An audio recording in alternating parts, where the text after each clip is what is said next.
एक ऐसी मुस्कान जिसने दशकों तक करोड़ों दिलों पर राज किया। एक ऐसा अभिनय जिसने सिनेमा के हर किरदार को हमेशा हमेशा के लिए अमर बना दिया। एक ऐसा व्यक्तित्व जिसे भारतीय सिनेमा ने सदाबहार अभिनेत्री, कुशल नर्तकी माना और उन्हें ड्रीम गर्ल का नाम भी दिया। साथ ही ये प्रखर राजनीतिज्ञ भी रही। हम बात कर रहे हैं हेमा मालिनी की। हाल ही में साल 2026 को ये 77 बसंत पूरे कर चुकी है। इसी के साथ हाल ही में सिनेमा जगत में इन्होंने अपने गौरवशाली 60 साल का करियर भी पूरा किया है। लेकिन इसी के साथ में क्या आप जानते हैं कि जिस अभिनेत्री को दुनिया के सर आंखों पर बिठाया गया, उन्हें करियर की शुरुआत में ये कहकर रिजेक्ट कर दिया गया था कि उनमें एक स्टार बनने का दम ही नहीं है। आइए जानते हैं अम्मा कुंडी की एक आम लड़की से लेकर देश की ड्रीम गर्ल बनने तक की हेमा मालिनी की पूरी कहानी को। तो दोस्तों, उससे पहले अगर आप हमारे चैनल पर नए हैं तो चैनल को सब्सक्राइब कर लीजिए, और अगर आप भी किसी के बारे में ऐसे ही बायोग्राफी जानना चाहते हैं तो आप हमें कमेंट करके सिर्फ उसका नाम बता दीजिए। हम उसके बारे में जितना हो सके उतनी डिटेल आपके लिए तुरंत ही लेकर आएंगे। इस कहानी की शुरुआत होती है 16 अक्टूबर साल 1948 को। तमिलनाडु के अम्माकुंडी में एक तमिल भाषी चक्रवर्ती परिवार में जन्मी थी हेमा मालिनी। हेमा मालिनी के पिता VSR चक्रवर्ती और माता जया चक्रवर्ती थी। उनकी मां खुद भी एक फेमस फिल्म निर्माता थी, इसलिए घर में कला और सिनेमा का माहौल पहले से ही मौजूद था। हेमा ने अपनी शुरुआती पढ़ाई चेन्नई के आंध्र महिला सभा से पूरी की थी। इतिहास उनका पसंदीदा विषय था। उन्हें इतिहास और इतिहासकारों के बारे में जानना बहुत ही अच्छा लगता था। लेकिन इसी के साथ ही उनका दिल कहीं और भी धड़कता था, और वो था शास्त्रीय नृत्य। इसलिए उन्हें इस चीज में रुचि अपने आप ही पनप उठी। बेहद कम उम्र में ही उन्होंने भरतनाट्यम की, कथक की ट्रेनिंग लेनी शुरू कर दी।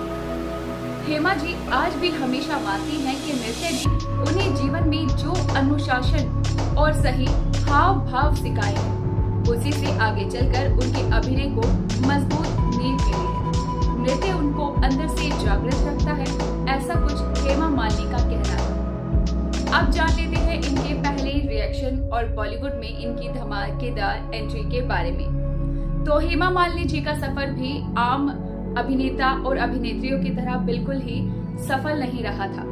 शुरू में स्ट्रगल हर किसी को करना पड़ता है, और कुछ ऐसा ही हाल हेमा मालिनी का भी था।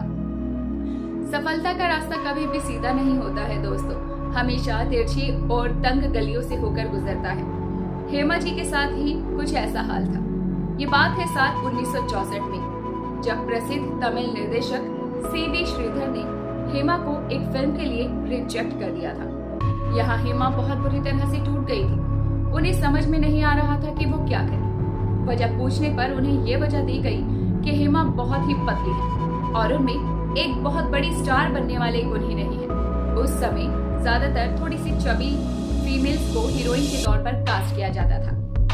ये झटका उन्हें बहुत बड़ा लगा, लेकिन फिर भी हेमा ने और उनकी माँ ने हार नहीं मानी। उनकी माँ ने हर कदम पर उनका साथ दिया और उन्हें सपोर्ट करती रही। उनकी ये मेहनत रंग लाई साल 1968 में। बॉलीवुड के शोमैन राज कपूर की नजर इस तमिल सुंदरी पर पड़ गई और उन्हें फिल्म मिली सपनों का सौदागर। इस फिल्म के पोस्टर्स पर पहली बार लिखा गया था राज कपूर की ड्रीम गर्ल। हालांकि ये फिल्म बॉक्स ऑफिस पर कोई खास कमाल या धूम तो नहीं मचा पाई, लेकिन हिंदी सिनेमा को उसकी सबसे बड़ी और सबसे खूबसूरत सुपरस्टार मिल चुकी थी। राज कपूर की ही बदौलत हर कोई हेमा मालिनी को ड्रीम गर्ल कहकर पुकारने लगा था, और धीरे धीरे उनका यही नाम मशहूर हो गया था। भले ही पहली फिल्म पिट गई हो, लेकिन स्टारडम का दौर शुरू हो गया था, और उसके साथ ही गूंज उठी बसंती की गूंज। चलिए बताते हैं कि आखिर ये किस्सा भी कैसे हुआ था। दोस्तों, 70 का दशक चल रहा था। 70 का दशक शुरू होते होते हेमा मालिनी का जादू दर्शकों के सर पर बोलने शुरू हो गया था। हर कोई उन्हें पसंद करने लगा था और जानने लगा था। देवानंद के साथ आई फिल्म जॉनी मेरा नाम, और फिर आई 1972 में रिलीज हुई फिल्म सीता और गीता ने उन्हें बॉलीवुड की जान बना दिया था। एक ही फिल्म के अंदर हेमा मालिनी ने 2 ऐसे रोल किए थे जो कि एक दूसरे से बिल्कुल विभिन्न थे। विषयों में शुमार होने लगी थी। सीता और गीता में उनका जुड़वा किरदार और कॉमेडी और ड्रामा ऐसा तड़का दे रहा था कि उनका पहला film fair best actress award भी उन्हें हासिल करने से कोई भी नहीं रोक पाया। लेकिन ये सफर तो अभी सिर्फ शुरू ही हुआ था। इसके बाद आया उनका सुनहरा साल 2075, जिसमें तो इतिहास ही बदल गया। ये फिल्म रिलीज हुई भारतीय सिनेमा की सबसे बड़ी ब्लॉकबस्टर फिल्म, ये थी शोले। रमेश सिप्पी की इस ऐतिहासिक फिल्म में हेमा मालिनी को तांगे वाली बसंती का रोल मिला और उनका चुलबुला और बातूनी अंदाज आज तक सभी लोगों में लोकप्रिय है। लोग अपनी प्रेमिकाओं को भी प्यार से बसंती बुलाने लगे। 50 साल बाद भी हर भारतीय की जुबान पर बसंती इन कुत्तों के सामने नहीं नाचना डायलॉग रटा हुआ है। 70 और 80 के दशक में वो बॉलीवुड की सबसे महंगी और सबसे ज्यादा डिमांडिंग एक्ट्रेस बन चुकी थी। उनके पास फिल्मों की कतारें थी और बल्कि उन्हें चुनना था कि उन्हें किस फिल्म में काम करना है और किस फिल्म में नहीं। यहाँ से उनके करियर का सितारा तो बुलंद हो गया था, लेकिन अभी एक प्रसंग ऐसा था जो कि होना बाकी था और वो था प्रेम प्रसंग। और ये प्रेम प्रसंग शुरू हुआ था उनके जीवन में धर्मेंद्र जी से। इसी के साथ आपको ये भी बता दें कि संजीव कुमार भी उनको बहुत ज्यादा पसंद करते थे, लेकिन उनका दिल तो धर्मेंद्र के लिए धड़कता था और उन्होंने उनका प्रस्ताव रिजेक्ट कर दिया था। पहले पर्दे पर तो हेमा जी की जोड़ी कई बड़े हीरोज के साथ में जमी थी, लेकिन असल जिंदगी में उनका दिल धड़का बॉलीवुड के ही मैन धर्मेंद्र के लिए। इन दोनों ने साथ में करीब 35 फिल्मों में काम किया। फिल्म शराफत से सेट हुआ इनका ये प्यार वक्त के साथ और गहरा होता रहा। धर्मेंद्र जी पहले से शादीशुदा थे, उनके बच्चे भी थे, जिसके चलते इस रिश्ते को कई पारिवारिक और सामाजिक बाधाओं का सामना करना पड़ा। लेकिन कहते हैं ना कि प्यार सच्चा होता है तो झुकता नहीं है, ऐसा ही कुछ हुआ। तमाम मुश्किलों और विरोधों के बाद भी अपने प्यार को अपने साथ सटीक रखते हुए साल 1980 में दोनों ने शादी कर ली। इस शादी से उनकी 2 बेटियां हुई, ईशा देव और आहना देव। वक्त का पहिया घूमता रहा और नवंबर साल 2025 में धर्मेंद्र जी का 89 साल की उम्र में निधन हो गया।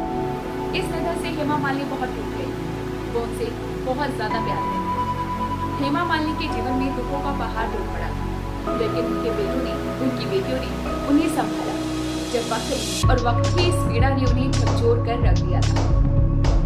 अब आपको बताते हैं थोड़ा उनका पॉलिटिक्स करियर के बारे में, राजनीति की दूसरी पारी और मथुरा की सांसद। आपको बता दें दोस्तों कि हेमा मालिनी सिर्फ अपने अभिनय के करियर में ही एक्टिव नहीं है, उन्होंने और जगह भी अपने अभिनय की कुशलता से लोगों को हैरान कर दिया है। सिनेमा के सुनहरे पर्दे को अलविदा कहने के बाद हेमा जी ने समाज सेवा और राजनीति की तरफ अपने कदम बढ़ाए।